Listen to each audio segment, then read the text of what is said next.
மகாராஷ்டிரா மாநிலம், ஆந்திரா போன்ற மாநிலங்களை காட்டிலும் அவங்க வந்து இப்போ மகாராஷ்டிராலாம் 14,000 போட்டால் நம்ம 2,000 போட்டுருக்கோம். சட்டமன்றத்தில் சட்டம் நிறைவேற்றியிருக்கிறோம். இது ஒவ்வொரு தடவையும் டாக்ஸ் பிரச்சனை வரக்கூடாதுங்கிறதுக்காக 600 சதுரடிக்கு கீழே எந்த டாக்ஸ் மாற்றமும் கிடையாது. அது ஏழைகள் இருக்கிற இடம். 600 to 900க்கு ஒரு டாக்ஸ், ஒரு 25%ங்கிற முறையில் அந்த ஸ்லாப் சிஸ்டம் போட்டு தான் கொடுத்தோம். அதையும் முதலமைச்சர் என்ன சொல்லிட்டாரு, இல்லை ஒரு தடவை ஏற்றிட்டீங்க, இனிமேல் ஏற்றாதீங்க, பின்னால் பார்த்துக்கலாம் அப்படின்னு சொல்லிட்டாரு. குப்பை வரியோ டாக்ஸ் பிரச்சனையோ ஏற்கனவே போடப்பட்டதை தவிர கூடுதலாக வருவதற்கு வாய்ப்பே கிடையாது.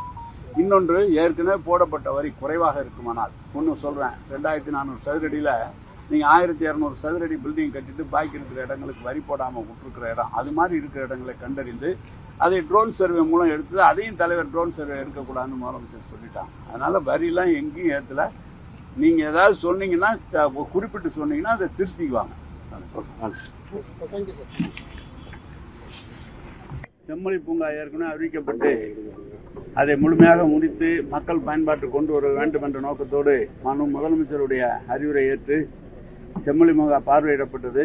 நம்முடைய ஆணையர் அவர்கள் இது ஏற்கனவே அறிவிக்கப்பட்ட தொகையை தாண்டி 50 கோடிக்கு மேல் ஆக செலவு செய்ய வேண்டும் என்று சொல்லியிருக்கிறார். முதலமைச்சர் அவருடைய அனுமதியை பெற்று அதை விரைவிலே அந்த நிதியை அவர்களுக்கு தந்து இந்த பணியை முடிப்பதற்குரிய நடவடிக்கை எடுப்பதற்காக அதை பார்ப்பதற்காக தான் இங்கே வந்திருக்கிறோம்.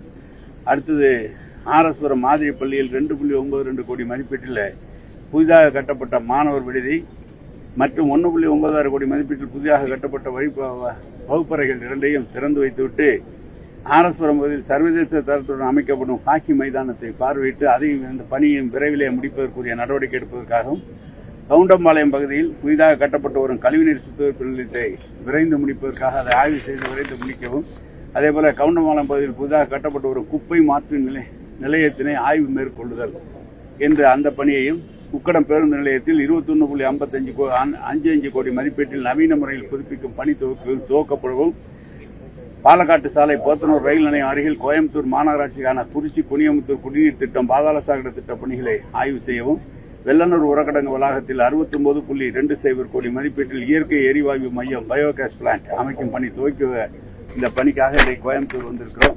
தொடர்ந்து இந்த பணிகளை மேற்கொண்டு சட்டமன்றத்தில் அறிவித்தது முதலமைச்சர் அவர்கள் நேரடியாக வந்து அறிவித்த பணிகளை விரைந்து முடிப்பதற்காக எங்களுடைய துறையினுடைய அதிகாரிகள் அனைவரும் இங்கு வந்திருக்கிறார்கள்.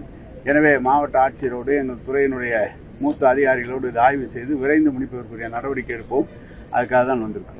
இந்த கோவை மாநகராட்சி வெள்ளனூர் பகுதியில் இருக்கிற குப்பை கிடங்கு பல்வேறு பிரச்சனைகள் உண்டாக்கி என்ன சொல்லுங்க, நீங்க என்ன செய்யலாம்? கிடங்கு அதிகமா இருக்கிறதுனால நிலத்தடி நீர்மட்டம் ரொம்ப மாசுபடுது. அதுதான் 70 கோடி செலவுல இப்ப பயோ மைனிங் பண்ணி அதை கிளீன் பண்றதுக்குள்ள நடவடிக்கை இன்னைக்கு துவக்குறோம். அந்த வேலையை 69.20 கோடி மதிப்பீட்டில் அந்த வேலையை முடிக்கிறோம்.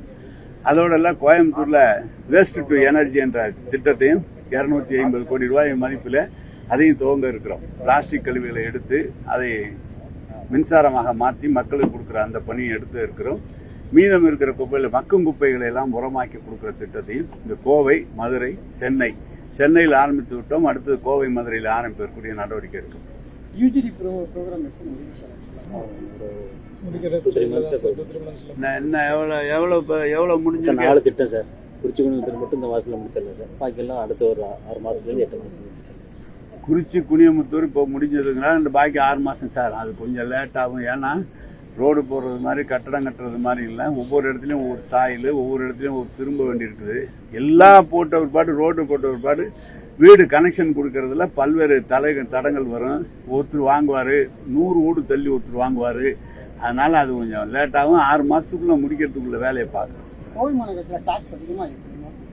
சொல்லுங்க, யார் சொல்லியிருக்கா? நீங்க சொல்லுங்க. நீங்க எல்லாரும் இப்படி பத்திரிகைக்கு முன்னால டாக்ஸ் அதிகமா இருக்குன்னு சொல்றீங்களே தவிர, யாருக்கு என்ன கூட இருக்கு, ஏதாவது தப்பு பண்ணியிருக்காங்கன்னு உரிய முறைப்படி சொன்னால் நாங்கள் நடவடிக்கை எடுக்க தயாரா இருக்கோம். சட்டமன்றத்திலே அறிவிக்கப்பட்டது. மற்ற மாநிலங்களை காட்டிலும், அருகில் இருக்கிற கேரளா, மகாராஷ்டிரா மாநிலம், ஆந்திரா போன்ற மாநிலங்களை காட்டிலும் அவங்க வந்து மகாராஷ்டிராலாம் 14,000 போட்டால் நம்ம 2,000 போட்டுருக்கோம். சட்டமன்றத்தில் சட்டம் நிறைவேற்றி இருக்கிறோம். இது ஒவ்வொரு தடவையும் டாக்ஸ் பிரச்சனை வரக்கூடாதுங்கிறதுக்காக 600 சதுரடிக்கு கீழே எந்த டாக்ஸ் மாற்றமும் கிடையாது. அது ஏழைகள் இருக்கிற இடம். 600 to 900க்கு ஒரு டாக்ஸ், ஒரு 25%ங்கிற முறையில் அந்த ஸ்லாப் சிஸ்டம் போட்டு தான் கொடுத்தோம். அதையும் முதலமைச்சர் என்ன சொல்லிட்டாரு, இல்லை ஒரு தடவை ஏற்றிட்டீங்க, இனிமேல் ஏற்றாதீங்க, பின்னால் பார்த்துக்கலாம் அப்படின்னு சொல்லிட்டார். குப்பை வரியோ டாக்ஸ் பிரச்சனையோ ஏற்கனவே போடப்பட்டதை தவிர கூடுதலாக வருவதற்கு வாய்ப்பே கிடையாது. இன்னொன்று, ஏற்கனவே போடப்பட்ட வரி குறைவாக இருக்குமானால், இன்னும் சொல்றேன், 2400 சதுரடியில நீங்க 1200 சதுரடி பில்டிங் கட்டிட்டு பாக்கி இருக்கிற இடங்களுக்கு வரி போடாம விட்டுருக்கிற இடம், அது மாதிரி இருக்கிற இடங்களை கண்டறிந்து அதை ட்ரோன் சர்வே மூலம் எடுத்து அதையும் தலைவர் ட்ரோன் சர்வே இருக்கக்கூடாதுன்னு முதலமைச்சர் சொல்லிட்டாங்க. அதனால வரியெல்லாம் எங்கேயும் ஏத்துல. நீங்க ஏதாவது சொன்னீங்கன்னா, குறிப்பிட்டு சொன்னீங்கன்னா அதை திருத்திக்குவாங்க.